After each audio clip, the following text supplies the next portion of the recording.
Penat kan? Bila dah buat sesuatu, dah buat yang terbaik untuk orang yang kita sayang ataupun untuk sesiapa pun. Kita tahu orang tu suka benda tu. Suka kalau kita buat benda tu, dia happy. So kita buat benda tu. Tapi dia masih tak puas hati. Ada je yang tak kena. Penat kan? Kita boleh marah. Kita boleh pilih untuk marah, untuk salahkan orang tu. Kenapa dia tak bersyukur? Kenapa dia masih tak puas hati? Aku dah cuba yang terbaik. Aku dah buat apa yang dia nak. Aku dah cuba usaha. Tapi dia masih tak puas hati, masih komplain. Cuba tanya diri sendiri, situasi ni, keadaan ni, apa dia cuba untuk ajar aku sebenarnya.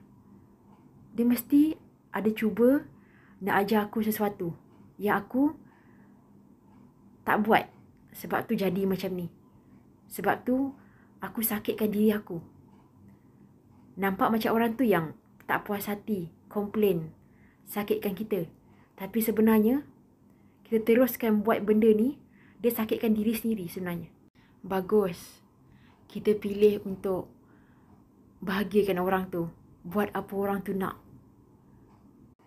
Tapi dari satu side je, kita je yang faham. Tapi orang tu tak cuba untuk faham. Tak cuba untuk berterima kasih ataupun hargai. Yang sebenarnya apa yang you buat. Apa yang you buat untuk dia tu, itulah yang terbaik you boleh buat. Dia tak cuba untuk faham. Dia tak nak faham. Maksudnya, dia orangnya macam tu lah. Tak boleh nak ubah, kita tak boleh nak kawal dia.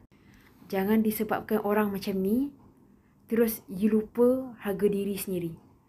Lupa kelebihan, kebaikan yang you buat. Orang lain takkan buat benda tu dekat orang tu. Tapi you buat sebab you nak buat orang tu bahagia. Nak buat orang tu happy. Orang macam ni, kita tak boleh nak ubah. Dia dah perangai dia macam tu. Tapi jangan disebabkan orang macam ni, kita ubah hati kita. Ubah pemikiran kita. Tak nak buat benda baik dah.